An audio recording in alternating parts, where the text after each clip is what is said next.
Sabrina, welcome to the podcast. I'm so excited to be here. Well, I knew they didn't like me. I knew that no one was going to choose me. I knew that this. And it's like, okay. That was you scanning for safety. I see a lot of women tearing each other down, and it's like, no, what are we doing? You think that men need some element of a chase? No, that sounds like a game. Let's talk about being in your feminine versus being in your masculine. I would love you to just go off for a second. Oh, God, here we go. Hello, friends, and welcome to the Liz Moody Podcast, where every week we're sharing real science, real stories, and realistic tools that actually level up every part of your life. I'm your host, Liz Moody, and I'm a best-selling author and longtime journalist. Let's dive in. Today, we are sitting down with Sabrina Zohar, a dating coach and host of the Sabrina Zohar Show. This is such a fun episode. Sabrina and I are sharing all of our most controversial dating opinions and hot takes. We are weighing in on some of the most hot button topics going around these days, like whether or not if he wanted to, he would is true, who should pay on the first date, whether sex on the first date is a good idea, the whole TradWife phenomenon. I had a lot of opinions about this, and it is probably not what you think. The idea of being in your feminine or your masculine energy, we both also had a lot of opinions about this one, and so much more. You must DM me and Sabrina. Tell us what you disagree, what you agree with, what your hottest dating takes are. Also, this is a pod swap. Next week, I'm going to be on the Sabrina Zohar Show, and I shared a ton of my own story. I shared some of my favorite ways to create change in your life. I shared my best tips on getting through tough times. So definitely go follow her show so you do not miss it. Sabrina, welcome to the podcast. Thanks, dude. I'm so excited to be here. I'm so excited to have you. We're going to get into dating hot takes today. It's controversial opinions, things that people are having thoughts on the internet that you have thoughts on, and we'll dive into what we think about them. So let's just get started. What's a hot take you have? Oh, God, there's so many. The first one, just immediacy, that we see so much clickbait on is if they don't text you every day that they don't like you. And I was that girl. I really was. I was that girl. If this guy, and I'm speaking in gender norms as a straight woman dating straight men, so please feel free to replace they however you would like. But when I first started dating, if it was, no, but if he doesn't text me every day, he doesn't like me. And I was so anxious. I would sit by my phone and I would wonder and I would create narratives like what was going on and why, until I met my partner. And he was off the bat, set a boundary, and it was so beautiful. I remember I asked him, I said, I'd love more texting in between our dates to feel more connected. And he went straight to like, hey, this is not a sign of my disinterest. He was like, I'm working tech. I'm on a computer 9 hours a day. The last thing I want to do when I get done with this is be on my phone now away from my family and stuff. And he was like, if you're down for having consistent plans and calling instead, that sounds great. If not, I completely respect you. And I was like, oh, that was not what I was taught. And so then I started to really understand the false sense of intimacy that we create when we're stuck to our phones and we're not looking eye to eye. Mm-hmm. We're not engaging in a conversation. I'm not genuinely getting to know you. I'm just creating words based on what I would like this to feel like from my phone. 100%. And also sometimes people just don't like to text. That's the thing I don't like about these universal rules. Like, if he likes you, he'll text you every single day. Like, some people just don't really like to text. Some people don't like talking on the phone. I don't like to talk on the phone. When my husband and I are traveling separately, we don't talk on the phone at all. And my friends always get really freaked out by it because it'll be like a week and I won't talk to him at all. And I'm like, no, I see him all of the time in my daily life. I'm with you guys right now. I want to be enjoying my friends and I want him to be enjoying. If he's on a ski trip or something, I want him to be enjoying that. So what I love about what you said is that you said to him, hey, I really want texting. And I think that's a really important part of this conversation too. If you have a need, instead of sitting there and saying, what's the story about this? What does this mean? You asked for it. You said, hey, I have this need. And then that gave him the opportunity to give you the real reason why he didn't want to meet that need. We'd been dating for a month at that point. Some people do this after the first date and you're like, hey, hold your horse. Like, let this person like show up. If you don't ask for a need to be met, how the fuck is it going to be? Some people are really good at attuning. I wish all of us could understand that. But the reality is, as a child, I was not met with parents that attuned to my needs and understood what it was that I needed. And asking for your needs to be met was really scary for me because you could be hurt and punished as a child. Now in the adult world, I hear it all the time. Like, I'm sure you see the same content that I do on the internet of just this villainization of anybody that doesn't do exactly what it is that the other person wants. If you don't text me every single day. And the funny thing is, anytime I'll create content on that, and then I'll get, the thousands of comments. Well, this guy didn't text me every single day and he didn't want anything. And it's like, okay, what else was happening, right? Because it's not just the fact that this person's not texting you every day. Oh, right. They also weren't calling. They also weren't making plans. They avoided any kind of conversations of intimacy and depth. They only wanted to hook up. Well, then there that is. And the pendulum also swings to the other side. I have had it personally and professionally where somebody could text you every single fucking day, all day. good morning and this and this and the cutes and the this and I'm thinking of you and all that. That person might not want a relationship. They just like the attention. They like the validation. When it comes to the texting, because it's such a big area of opportunity for us to grow, we have to really understand, like, what is the narrative that you're convincing yourself of if this person doesn't do that? And then what is the feeling that you're afraid of happening if that doesn't happen? How do you know what requests you make of a potential partner, of an early stage partner, need to be met versus which ones you can let go of? So you said, hey, I really want you to text. And he said, that's not really my jam. How do you know when they should be trying to meet your needs versus when you can let go of or compromise on those needs? So I look at like 80-20. If I have 80% of what I need, it's pretty like you have a partner, he's not 100%. No one is. I'm not 100% of his needs. It's physically impossible. I cannot fill your cup to that extent. For instance, when I had the texting thing, the first thing I did was, okay, Sabrina, outside of this, is there anything else you are really needing from this person? And I was like, no, he validates me. The sex is great. We have consistent plans. So I really had to stop and understand, is this a valid need? It could be a valid want. But do I need this in order to continue on the relationship? Do I need this person to text me good morning every single morning?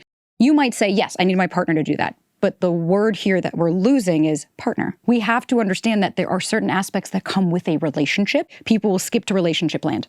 And they'll skip over dating land and courtship land and getting to know this person land. And they go right into, I want a relationship. But you don't really know this person that well. But why aren't they doing all of these things? It's like, well, because you missed the courtship phase of allowing yourself to get to know this person authentically and see if this person can validate your needs, satisfy your needs. If I express myself, when I told my partner what I said, if he had said, God, you're fucking dramatic, that would have been, hey, this isn't a safe space for me anymore. But I think it's about when we have to really understand, like for me, it was, okay, what did I need that texting for? Well, I wanted to feel more connected in between dates. So that was my reasoning. And then when he came saying, well, that's cool, let's just have phone calls. Great, that works. We came up with a compromise of he doesn't want to text, I do. How can we find a middle ground? I think it's important to be able to go, okay, you know what? Maybe I don't need the texting because my friends and I text all the time. I've got my girlfriend or my mom. Those are the people I can text all the time. But this person, cool, I can have a phone call or we have a date planned. And I think it's just being able to be cognizant of what else is there that is not being met. Because if it's, well, they're not texting me. Okay, what other needs? Well, they don't make me feel safe. They don't listen to me. They don't make me feel seen, heard, and understood. Okay, so a lot of your needs aren't being met. But we're just looking at, but they don't text me. Is the texting a thing unto itself, or is it a symptom of something deeper? Exactly. It's like, is it a byproduct of, or is it being triggered because, or is it a core belief? You met your partner young. And so it was just different. 10 years ago, before the iPhone was mainstream, it was harder to text. We're not ready for the technology that we have, being cognizant of, okay, if I am so ingrained in this dopamine hit and every time I'm waiting for the text and what it does to my brain, it's starting to understand, well, wait a minute again, is this actually a need? Understanding what's happening in your brain is so important too. Like you said, dopamine, it is literally mimicking a slot machine. That's what text messages do. So they're rewards that don't come at defined intervals. You have a reward, you have a text that comes in, and then you don't know when the next one's coming in. That's literally a slot machine. And so your brain is on the hook for that next hit. It is triggering your dopamine in such uncomfortable ways. And so understanding, okay, this isn't necessarily even saying anything about our relationship. It's just hijacking these reward motivation systems in my brain and making me want that next hit, which I don't know when it's coming. I don't know when the slot machine is going to pull down the 3 cherries, and the text is the 3 cherries. Exactly. Usually what I see as well is they don't text you. What's coming after? That's the core belief. That's what I really am interested in, of like, okay, so what did you say to yourself? Well, I knew they didn't like me. I knew that no one was going to choose me. I knew that this, and it's like, okay. That was you scanning for safety. That was that hypervigilance. I know you're going to leave me. You're going to abandon me. See, there's the proof. More often than not, when we peel back the layers and when I have real conversations with people of like, let's talk about what this anxiety is, 99.99999% ends up going towards by the end of the conversation, it's like, yeah, I was scared I'm going to be abandoned as a kid. And this was really reminiscent. And these feelings are feeling scary. I understand that. But that doesn't mean that that's just the cards you're dealt. Sure, you didn't ask for your anxiety. You didn't ask for that anxious attachment style in dating, but it is your responsibility to heal through it so that it's not someone else's problem. Well, and you can. You can. Like, the nice thing about exactly what you described is it gives you the information like, oh, I need to heal this thing, and that's going to make you better off in your dating. It's going to make you better off in your future relationships. And you can heal those attachment styles not just through romantic partnerships. You can heal attachment styles through friendships, through other relationships in your life, and then that will carry over into your dating and relationships. 100%. And for anybody that's like, I didn't learn this in childhood, you did. You learned something in childhood. You had a caregiver that was just emotionally unavailable. Some people, their dad just doesn't talk about emotions. So of course they were like, yeah, you're right. When I would cry in front of my dad, he didn't know what to do. That doesn't mean your parent's a bad person. That just means that they weren't able to attune to your needs in the ways that you needed them to, which will then create this, oh, see, it's not safe for me to have emotions. Okay, shut down. Don't say anything. And that starts to become a thing. I was the poster child for anxious attachment. Your girl was crying if a guy didn't text me, having panic attacks if I didn't hear back, until I realized I actually had so much agency and control and choice. What made you realize that? Once I went back and saved myself, truthfully, and I'll explain what I mean by that. I used to think everything was outward. You. As somebody who with a lot of anxiety, I really believed it was everybody else. But once I started to connect the dots of, okay, so this person doesn't text me, right? How does that make me feel right now in my body? I don't need to know the narrative. What's happening sensation-wise? Whoa, I'm having heart palpitations. I'm sweating. Okay, so I'm dysregulated because my body thinks I'm going to die. When we get dysregulated, there's a threat. Okay, your phone is not the threat, but your body is perceiving it as I'm going to die if this person doesn't message me.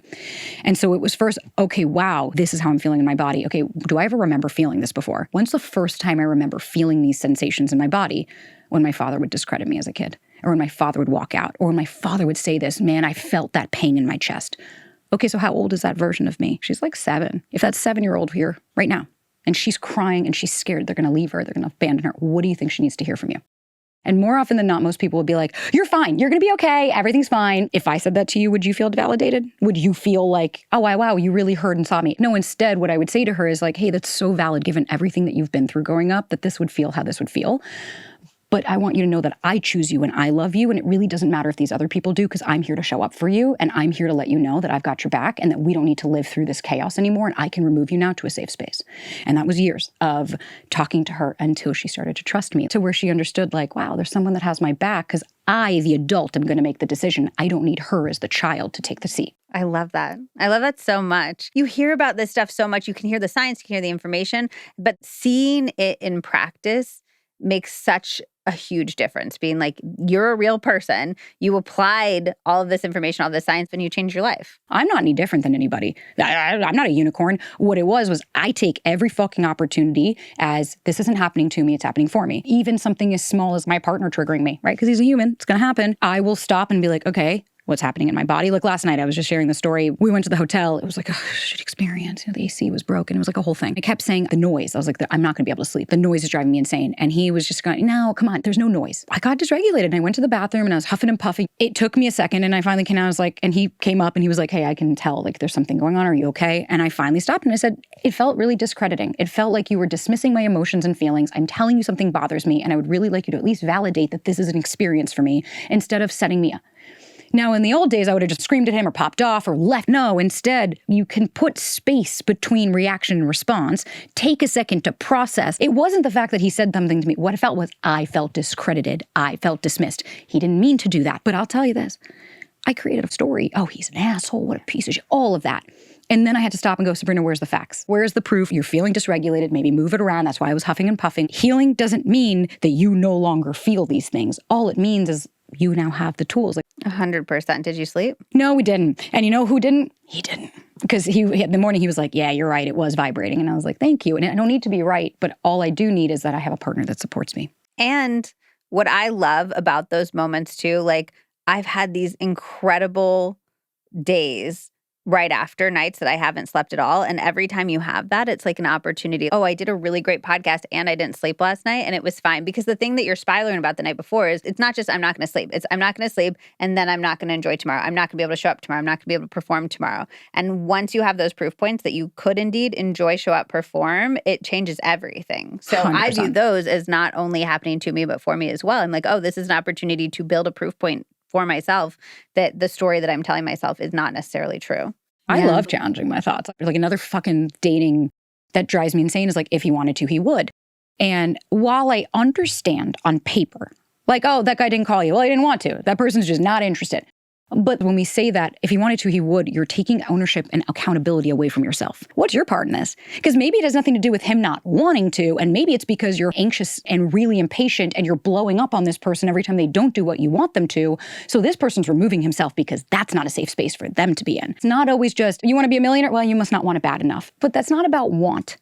It's about a deeper, do you have the bandwidth? Do you have the tools? Do I think that if I went to some dude that has never been to therapy before and I have a conversation like this, that he's going to understand it? That doesn't mean he doesn't want to. that could just mean that he's like, I don't know what you're talking about. This is a language I'm not receiving. What's the systems that you live in? The millionaire example is really great. If you wanted to be a millionaire, okay, what schools do you go to? What people do you have access to? And I believe that you can change all of these things. You can build all of these things into your life. But in the context of dating, it's like you need to account for the world in which the person lives. And like, let's be real. I'm not changing for other people. I get it every day on the internet of like, I don't like the way you talk. I'm going to change who I am because you want that. Well, then that's not me staying authentic to myself. And so I think when we use these and just slap the sayings on, it's very victim. I didn't do anything. That's on them. When we think of what is a victim, there are plenty of them. Victims mean you have no choice. You have no agency. You did not get a say in this. That's what makes you a victim, that you were a subject of something that happened. You are not a victim because the guy that you went on 1 or 2 dates with didn't text you back. That's just dating. That's just part of being the world. Maybe I can also look and say, did I play a part in this dynamic? And like, what was that? And I'm always a big fan of, did the person have the information that they needed to show up for you? Yeah. I talk about this with my husband all of the time. He plans our dating anniversary and I plan our wedding anniversary. Cute. And I always had this dream of what he would do for our dating anniversary and make me feel so seen and so loved. And then he wouldn't do it. And every year would come around and I'd be so angry and grumpy with him. And I'd be like, why didn't you like make this plan? And then one year I realized I had never told him what my dream anniversary day looked like and what I actually wanted for that day. So he wanted to. If he wanted to, he would. He wanted to. He did not have the information to. I have a girlfriend and all she wanted was flowers for Valentine's Day. And I was like, you need to tell the person you're dating. They've been together only a few weeks. And she was like, I don't know if he's going to acknowledge Valentine's Day. I really just want him to get me flowers. It does not need to be a big deal. I just want flowers. And I was like, you need to tell him. He might think Valentine's Day is a dinner. He might think it's too soon to celebrate Valentine's Day and he'll freak you out and scare you away. You are not giving him the information that if he wanted to, he would. He can actually show up for you and utilize that information. 100%. I had a similar Valentine's Day. When Ryan and I first met, he didn't do anything because he was like, I don't believe in this. Okay, well, that had nothing to do with if he wanted to, would. It was like, he didn't know that meant something to me. Yeah. Sure enough, this year, sure enough, she got like 6 chocolate boxes. I told him, I was like, all I want are the heart-shaped chocolate boxes. I was like, I love them. I want to be able to rip them open and eat what I want and then leave. And he came home with like 6 and he was like, I know this is what you want. And he had flowers on top. That's not his thing. But by me expressing and saying, hey, this means a lot to me, I gave the tools. Here's the roadmap. If you have the desire and bandwidth, go down that. And it's okay though if people don't. I don't know if you've seen how like the avoidant has a really bad rap. I'm avoidantly attached. Are you? So I just did a podcast with an attachment expert, Dr. Judy Ho. It's amazing. Everybody should go listen to it. So if you're trying to figure out your attachment style as you're listening to this, go listen to that. It'll help you figure it out. But I always thought I was anxiously attached. And I came into the podcast thinking I was anxiously attached. And I'm pretty well versed in this stuff. Like my parents are both psychologists. My sister's a psychologist. Both my husband's parents are psychologists, all these things. But I thought I was anxiously attached. And she slowly convinced me over the episode that I'm avoidantly attached. Interesting. Which I did not know. A lot of my attachment styles have healed over the years, but a lot of the tendencies that I will go to in my worst moments come from avoidant attachment. And a lot of the things that I have grown out of since being in a secure relationship and a number of secure relationships were avoidant from my childhood. Here's the beauty of that. Like you said, you still have anxiety though. Whether you're avoidant or anxious, doesn't matter. There's still the same fears. Wait, so I didn't know my attachment style is being maligned on the internet. What are people saying about us?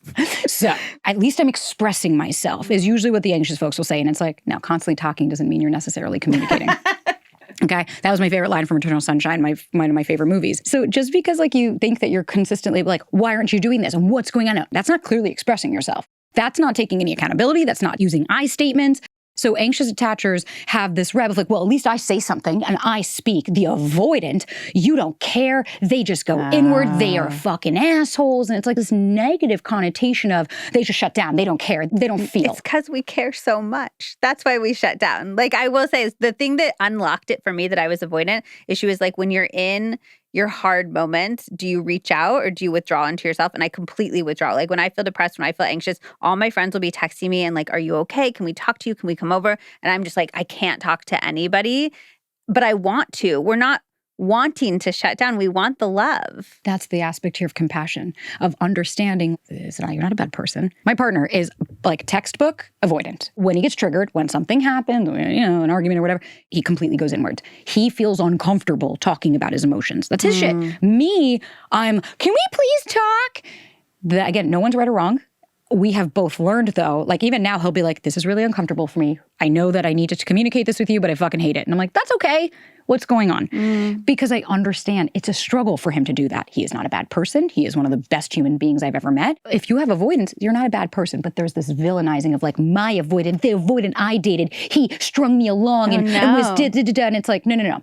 Now, here's the thing. That's where we go back to that victim mode. I've dated plenty of men that are avoidant, and it's tough because you're trying to have conversations of emotions. Usually avoidants are emotionally unavailable. The avoidant person might shut down, and it's tough to have a conversation with them, and you're like, this person's emotionally unavailable. They're not expressing themselves. For someone secure, when you see that, you're like, yeah, you know what? Hey, I get it. I'm not going to take this personally. I know it's not a me thing. I didn't do anything. I wish you all the best. It just doesn't work for me.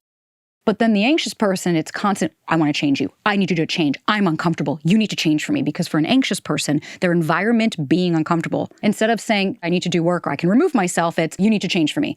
Because they need the external world to change for them. So spoiler alert, anxious people are also emotionally unavailable. They're not in touch with their emotions and feelings. The anxious folk always think this common misconception of, no, I'm emotionally available. I speak my truth. And it's like, no, you've been dating the same emotionally unavailable, avoidant guy for 3 months, begging him to change. You're unavailable as well because you're not actually tapping into your wants, needs, and desires and setting boundaries in order to walk away from something like that. That was a hot take. And it's a hot take. And you can change your attachment styles. Of course you can. I think that's such important information for people to have. You can change your attachment styles and you can become securely attached, and you have different attachment styles in all different parts of your life. You have attachment styles with your friendships, in your work, which I didn't know, with like your habits, like all these different things. So definitely go listen to that episode so you can change your attachment styles and you can be the securely attached person of your dreams. Or you have your shit. And that's totally okay. It can be changed. I was the pinnacle of the anxious girl, and I am so secure. I don't fret. I don't think about those things anymore in my relationship, because when you save yourself and you choose yourself, then you're allowing other people to also genuinely choose you, not fucking save you. If you were going to pick one thing you did, like one action anybody listening could take that helped you go from anxiously attached to secure attached, can you pinpoint one for us? Can I do a two-part? Yes. Okay. It was one, understanding and becoming cognizant of what's happening in my body, understanding the sensations. That was a big miss for me. I didn't get it. I didn't understand. I never realized how anxious I was around certain people. I just thought that was my baseline until I really worked on creating a secure space within myself, that then when my dad's around now, I'm like, whoa, like I can feel it's palpable.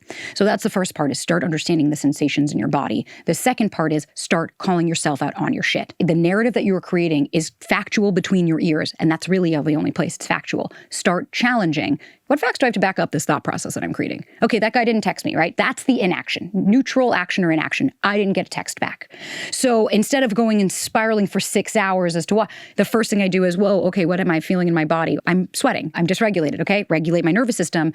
Okay, what's the narrative that I created? He didn't text me back. So what do I believe about that? Well, he doesn't like me. Okay, do I have facts to back that up?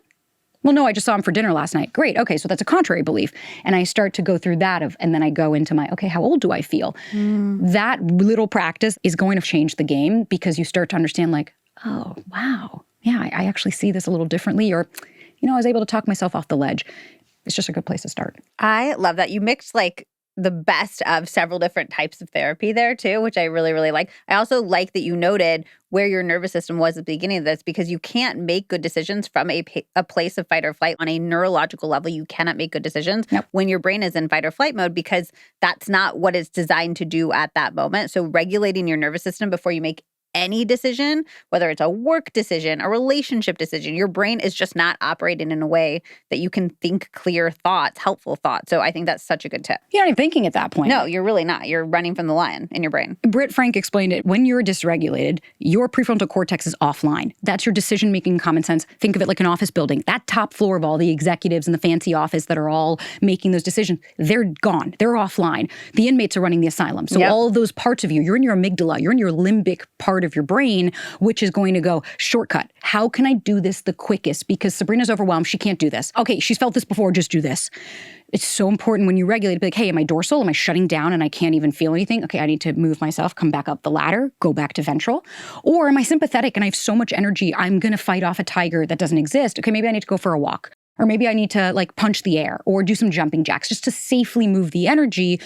okay, I'm feeling a bit more regulated. I have agency and choice. I'm in this present moment, and now I can come back to it. 100%. If you take one tip from this podcast, it's regulate your nervous system before you make any decision in your life. Find a way, whether you're vocalizing like you did in that hotel bathroom. Honestly, that regulates your vagus nerve. That's a really, really, really great thing to do. Whether you're going for a walk, exercising, do one thing to regulate your nervous system. Okay, I'm going to give you a hot take from a listener. Yay.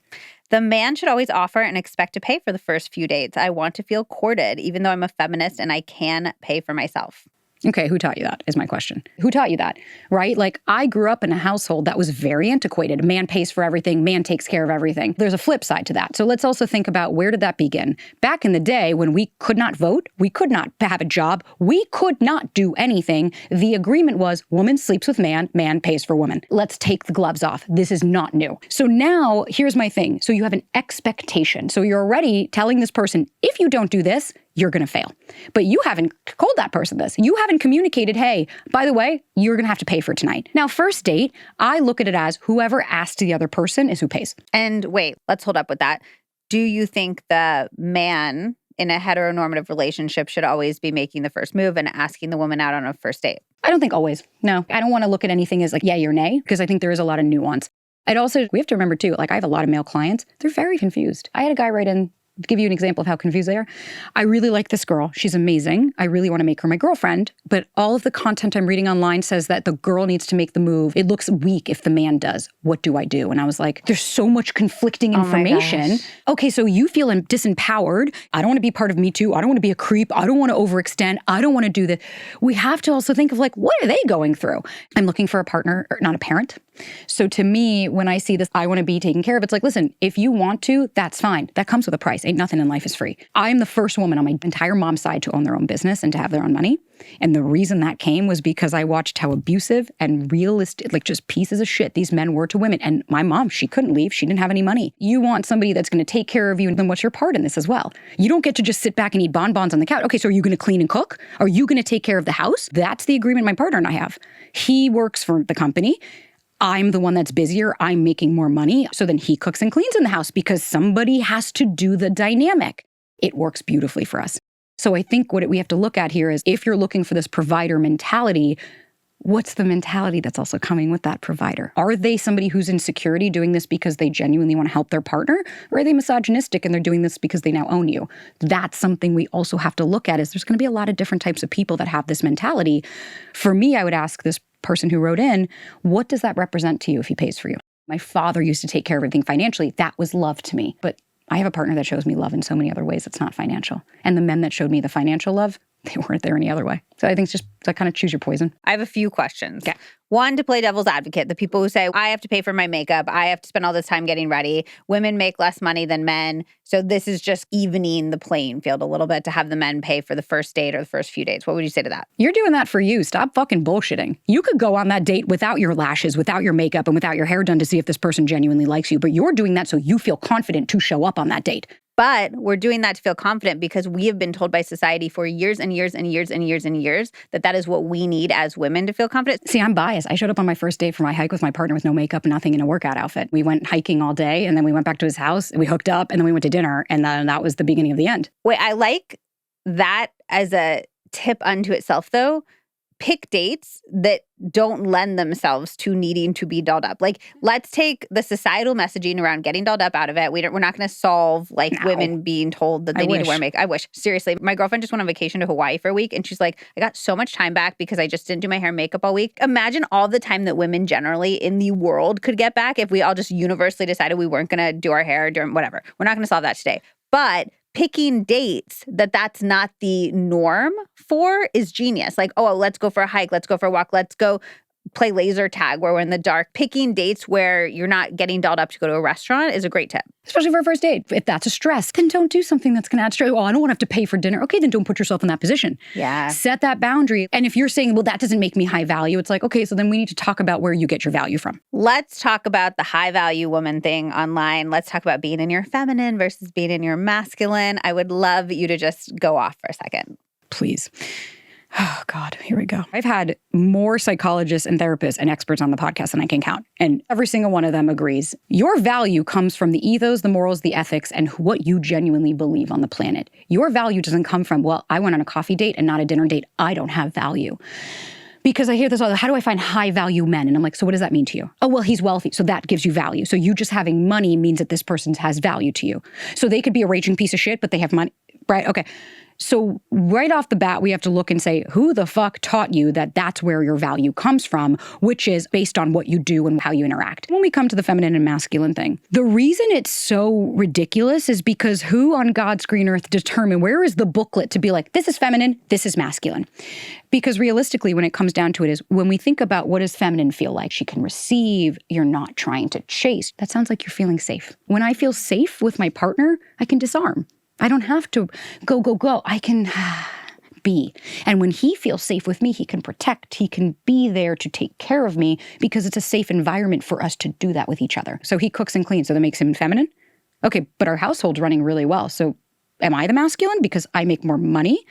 So what, I should water myself down because that's somebody else's discomfort, but my life works really well for me? I saw this one podcast and she said, feminism has ruined dating. Go on. Because women are too masculine. And when they're masculine, they're disrespectful and no man's going to take that. And I was like, okay, so disrespect is masculine. So men are allowed to be disrespectful to us, but we're not allowed. So maybe it's not disrespect. Maybe it's a boundary that we're setting with these people and they're interpreting that as disrespect because a woman has a voice. That's what I mean by these norms. We created them in the 50s. Don't be seen and heard. Just cook and clean all day. That's a feminine urge. Women were put down for so long. I'm not saying that we have to now be fuck men and we don't need them. Of course we do. We need everybody, right? We're all on this planet. We all need each other. We do need community. We do need people. But we have to stop looking as I'm not going to be in my masculine and chase. Well, maybe you can be in just a safe space so that you can also receive. It's so limited. Even what you said about like when my partner is feeling safe, he can protect. And I'm like, I love protecting my partner too. I'm not going to do it physically. I think about all the time how, like, if a murderer comes into our house, I'm always like, oh my gosh, you have to go deal with the murder. Do you think about that all the time, Zach? Yes. And he's like, no, not really. And I'm like, well, that's the difference. You're probably more equipped to go deal with the murderer if they come into our house. It's like my worst nightmare. But so he's going to do it in a more physical way because he is more physically equipped to do it. But if we're in a social setting and somebody's talking about something that's making him uncomfortable or niggling at something that he's self-conscious about, I'm sure as heck going to protect him in that environment. I'm going to protect him against anything that somebody in my audience would say about him that might make him uncomfortable. I'm going to protect him in so many situations and environments because I love him and I want him to feel safe. And I think that when we view things from these very narrow lenses, we don't leave room for the many, many, many needs that we have as human beings. So I look at it as this way, like black and white thinking, right? That's kind of that black and white thing. If it's this or it's this, it's either good or it's bad, that polarity. And to me, what healing does is it offers a gray. It allows you to take brushstrokes of each and start to create a nuance. Do you think there's any value that can be teased out of the feminine masculine conversation that people are having online? Truthfully, what I'm seeing, no, because it's so black and white and it's very men do this, women do this. I would love to see a conversation that understands it a little bit more. What's missing is the nuance. There's very little nuance to paint any other picture besides you're right or you're wrong. If he doesn't do this, then he's not a man. But maybe that's not how your partner sees it. My partner, he was raised around very powerful, strong women. It's a very different environment than maybe somebody who was raised around women that are meeker. Again, do you feel safe? There's also nothing wrong with being a bit more masculine in life. Like I'm chasing goals. I am going after my career. I have to be a solid structure in order to do that. I had to learn that, right? Otherwise, then how are we going to succeed in our careers? I worry about it too, insofar as it aligns with the TradWife thing that's happening online. And I think they both point to this element to me. If I was going to extract value from it, it would be a lot of women are feeling like the world that they're living in isn't working for them. Totally. They're having to go full throttle at work. They're having to go full throttle in their relationships. A lot of women are also going full throttle with parenting, full throttle with taking care of elderly parents, full throttle in their friendships, and people are exhausted. So the notion of sit back, receive, your value is to let somebody take care of you, I think is a really, really appealing message, both from the TradWife standpoint and from this be in your feminine. Let somebody nourish you and coddle you and take care of you.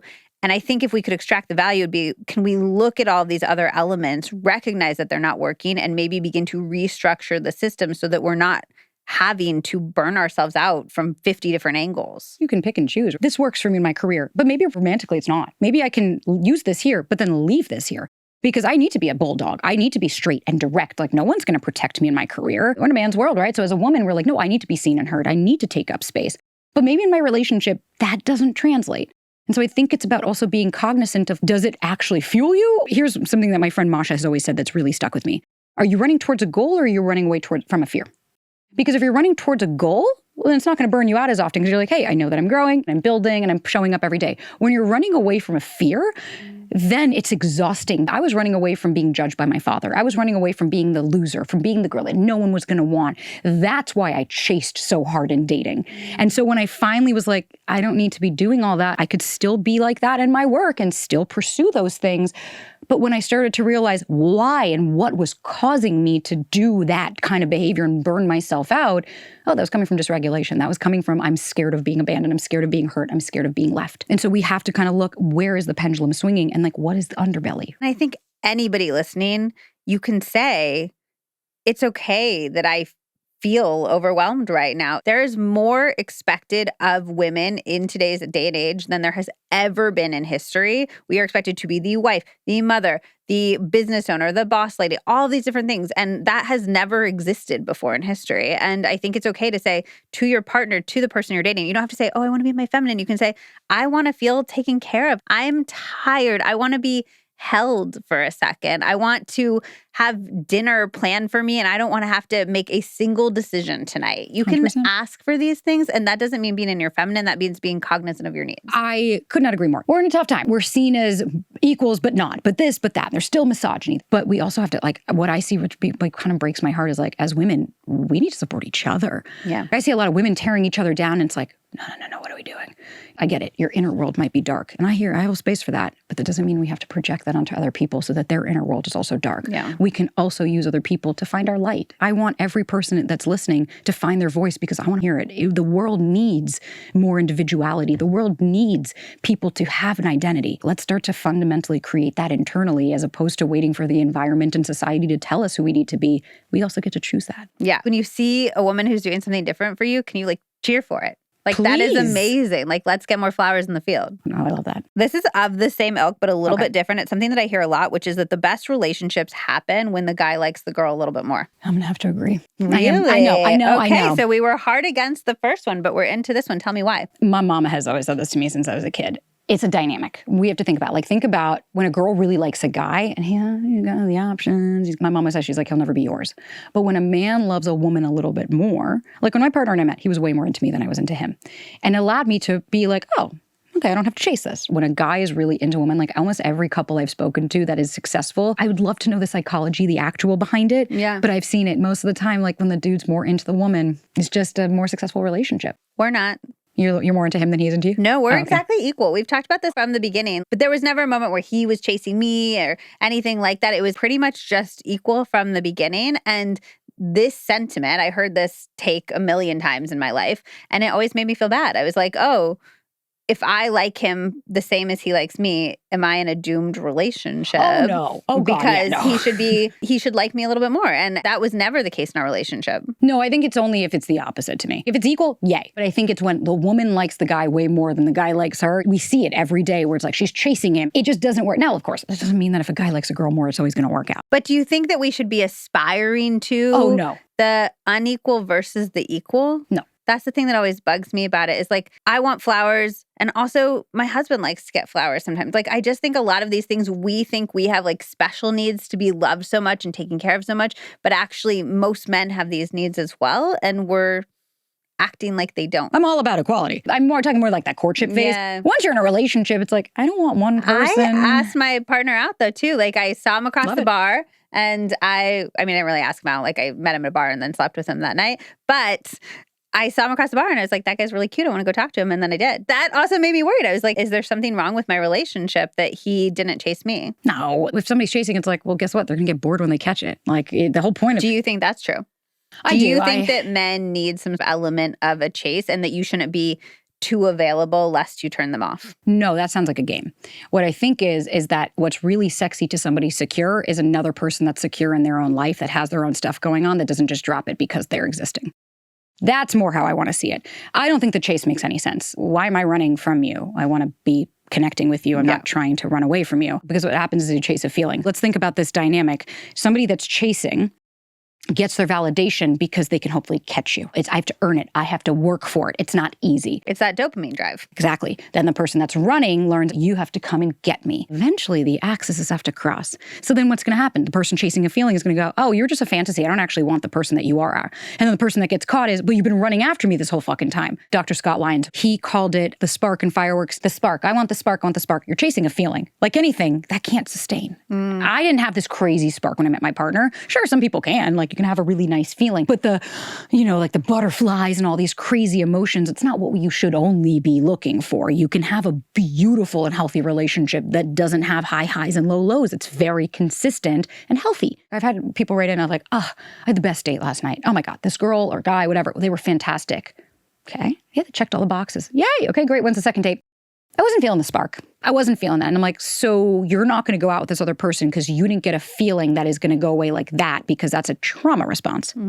You're chasing a feeling which is fleeting, which isn't sustainable. You're self-abandoning consistently to try to get somebody else to choose you. From a neurochemical perspective, if you're looking for people who are addicted to the chase, they're addicted to that dopamine release. And so they're just going to want another dopamine response. The dopamine is based on motivation. It's not based on reward. So once you get the thing, your brain will just want you to get something else to motivate you to seek out something else. So if you find somebody who's liking the chase, once they catch it, they're just going to go look for another chase. And then they'll go look for another chase. And then they'll go look for another chase because they're addicted to that dopamine cycle. We know what happens with dopamine too. When it's gone and you're no longer chasing, you go below the baseline. So when you go below the baseline and you dip, your body's going to do anything just to get you back to baseline and then try to get more. You got to withdraw. Either I chased or I wanted someone to chase me. And it was really just because I was really scared of intimacy. I was scared of someone seeing me for who I was. So it was easier to keep running because I was a moving target.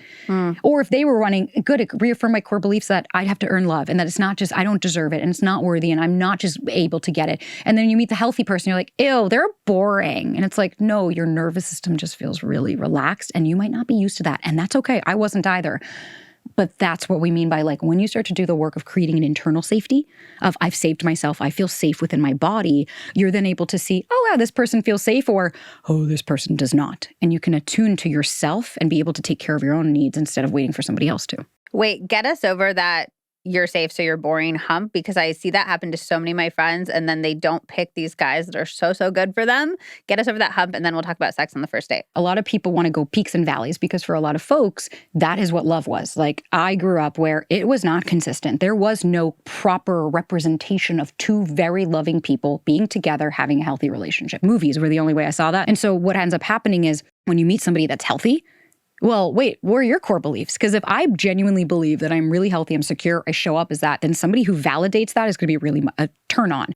But usually what happens is the healthy is boring. It's like, no, because your nervous system is calm. And when your nervous system is calm, you perceive that as it's not safe because I don't know when's the next one going to come and when's the next one. I'm not safe at a normal homeostasis. I'm only safe when I'm waiting and I'm peaking and I'm highs and lows and the toxic and the drama and I need to know and when are they and the neurochemicals. Whereas healthy, that means you need to receive. And that means that you actually have to believe that you're worthy and deserving of this. You actually have to genuinely believe that this person could love you in the ways that you deserve to be loved. That's a really tough pill to swallow when you're just used to not having that. So is the action step to build a foundation of self-love? Like, is that the really obnoxious solution to, hey, you're chasing these guys who are giving you these high highs and low lows? When you consistently want that person that's unattainable, you're self-abandoning. You're not actually taking care of your wants, needs, and desires. You're not sitting in that space to say, well, this is what matters to me. You're so focused on, are they going to choose me, that you haven't chosen yourself. And so then we constantly go for that dynamic. It's because that's safe and familiar. Dr. Scott said it really well. He said, imagine that you're sitting in a chair and you keep reaching to try to get that other person, but you're no longer supported by the chair anymore because you're overextending so heavily. And so that's what we do. We self-abandon. Then you don't even have the support for yourself. There's no one home. That's why we focus on the other person. So we got it. The focus shouldn't be on the people that you're seeking out even. It should really be on yourself first. Anytime somebody comes and says, why doesn't he do this? I'll instantly say, what does that say about you? Always. I always turn it and I'm like, what does it matter? Okay, so if I told you why he didn't do that, you're going to come with me with 10 more questions. But why didn't he do that? Because why questions are intellectualization. As Britt Frank always says, reframe why to I don't like. Okay, so why isn't he calling me? I don't like that he's not calling me. Because if I said, why isn't he calling me? Right? Why? I don't know. I'm not him. I don't have a crystal ball. He's the movies. He's with his friends. He's doing this. But versus, I don't like that he's not calling me. Okay, what don't you like about it? I feel like I'm not a priority. Okay, like, can we talk about that? It gets us more to understanding ourselves more. I love that. Okay, sex on the first date. I did it. I did it too. A lot of people believe, and I think this goes back into the chase conversation that we were having, that if you have sex on the first date, it's never going to lead to a lasting relationship. It's all about intentions. It has nothing to do with when you sleep with somebody. First date. Here's another hot take. Talk about race, religion, politics, whatever's important. You don't have to talk about all of it. But let's say if religion's super important to you, do not wait 6 months to bring that up. I have clients that they're like, I'm 39, I want children like tomorrow. And I'm like, then you need to, when you're on a date, tell people, hey, I'm really intentional. My timeline is I really want to have a kid within the next year. Okay, question about that. Because I've said that to my friends and they say, well, I want to give the person something to latch onto first. I want to show them who I am, make them fall in love with me a little bit, which is why I'll wait a little bit to bring that up. What would you say to that? It's a bait and switch. You're not being authentic with this person. You're trying to show up as this thing to get this person to like you, but then midway you're soft partnering them. By the way, whammy, because that's a huge fucking whammy. It's one thing to be like, oh, I want to get them to know before I talk about my anxiety. Yeah, sure, fine. You don't have to like spill that out. But if you have non-negotiables, you're just wasting more of your time. Let me get them to fall in love with me first. And then this person's going to want to have children with you? But what if they don't want kids at all? What if that's like not even a blip on their screen? I've had guys that are like, oh, I just got a vasectomy. And it's like, oh, I'm glad I fucking asked because you don't even want that. So then what? I'm going to waste 6 months and find out? To me, what your friends are doing is choose me. I'm going to self-abandon so that you choose me first, and then I'll come back in my body and tell you what I want. That's called manipulation. So you're trying to manipulate the situation to be exactly what you want it so that you can control the outcome by manipulating someone to fall for you and then being like, by the way, I want kids or I want to get married next year.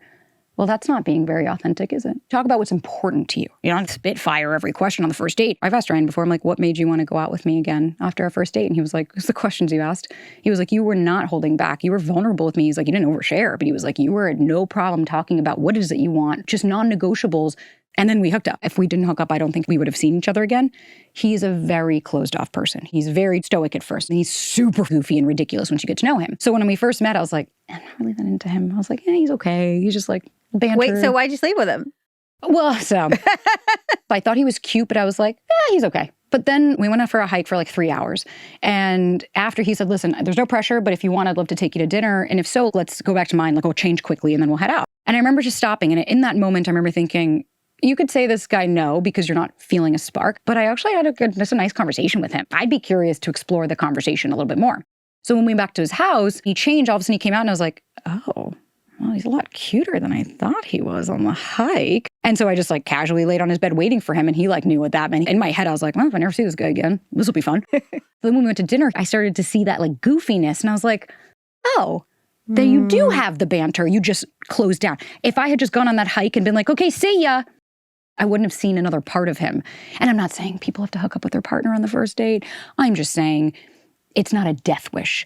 But here is the reality. I didn't have expectations on the outcome. After dinner, I was like, well, if I never see this guy again, that was fun. I made a decision as a woman from a place of empowerment because that's something I wanted to do. If you want to do that or don't, I respect whatever your decision is. But the decision can't be made on, I'm not going to sleep with them because they need to prove it to me. Okay, so you're gamifying things. But I also think it's just about, if you do want to sleep with someone, own the fact that it might not work. Understanding the full comprehension of, okay, if I sleep with this person, there is a possibility they will not contact me. That gives you the agency to make a choice from a place of empowerment. And then, okay, am I good with that? And if not, then don't do it. Do you think that sleeping with somebody decreases the possibility they will contact you later because they've gotten the prize that you were trying to have them chase? Or does that go back to our chasing conversation, which is if they do not contact you later because you slept with them, that's probably somebody who's seeking those dopamine highs and probably somebody you don't want to be with in the first place. I think it's about intentions and the conversations and the communication you have and the confidence that you have when you're entering in it of, yeah, okay, so if it doesn't work out, it doesn't work out. That's okay. I'm still going to go on. Versus my fucking life ends and I'm a slut. We don't need to shame and blame. We don't need to add a narrative onto our decisions. But no, I don't think that it's a death wish to hook up with somebody on the first date. I think you'll find out their intentions relatively quickly. But here's the other reality. A lot of women, after they sleep together, it becomes this hyperfixation. And if that's the case, please don't do it. I would rather you wait. I'd rather you just tell somebody like, hey, I want to go slow. Take it as slow as you need if that's what helps you show up sustainably. I love that. When you said we have to leave room for things to grow, I thought you meant like in terms of the sex, not in terms of the penis.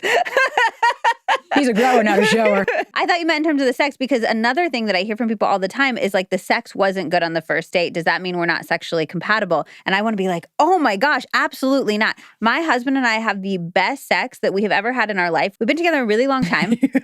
And that's because over those years, we've learned to communicate better. And communication, as my friends Vanessa and Xander, they're sex therapists, as any sex therapist that will tell you, is the foundation for a solid sex life. And of course, like if you're having amazing sex out the gate, that's a bonus. That's not the expectation, because you don't have that foundation of communication yet. If it's not skies, rockets, and flight the first time, that can grow. 100%.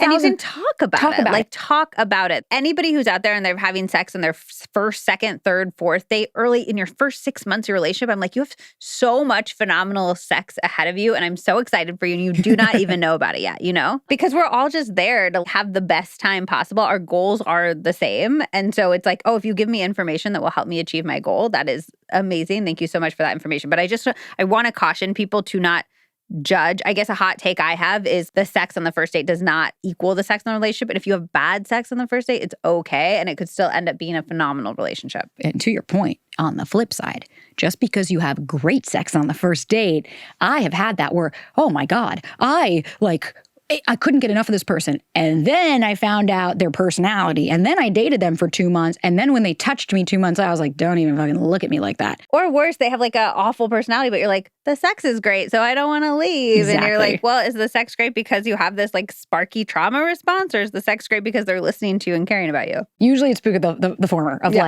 usually what gives it away is that grave discrepancy between when I'm with them, everything's amazing. But then when I'm not, I'm so anxious. And you're like, okay, so the pendulum is swinging way too severely, which shows me you're only okay when you're with them because you feel chosen, because they're there, versus when you're not and you feel like you're being abandoned. When there's too much of a severity between it, again, it goes back to kind of that black and white. We don't want high highs, low lows. We don't want peaks and valleys. We want consistency. Yep. And that's okay. Your sex life can take its shape. Oh, but yeah, anybody listening, you got so many orgasms to come. It's going to be great. As you evolve and get to know your body and your partner's body, toys, maybe you watch something together, music, right? All of these things can add to the experience and make it even better over time. 100%. Okay, I have a million more, but we are out of time. So we'll have to do part 2 at some point, because we just have like so much more we could get into. But can you tell us a little bit in your own words about your show? Anything else that you want to spotlight? Thanks, dude. I'm really appreciative, and I'm really, really excited to have you on the Sabrina Zohar Show and to be on the Liz podcast. So thank you for having me. You guys can catch me at the Sabrina Zohar Show. We talk about dating, anxiety, and doing the work to heal, formerly known as Do the Work, but I got a cease and desist, so I had to change the name. That was fun. So yeah, it's called the Sabrina Zohar Show. You can find me on the socials, Sabrina.Zohar on Insta and TikTok, or the Sabrina Zohar Show on Instagram and YouTube. And just, I have a new course out that's been really rad, a breakup course, and we have a foundation course. And just my goal is to really help people get out of their own way and heal so that they can find the love that they truly fucking deserve. Because I think every single person that's listening is so worthy, so beautiful, so deserving, but I can't be the only one that sees that. I love that. You're awesome. Thanks so much for coming on. Thanks for having me.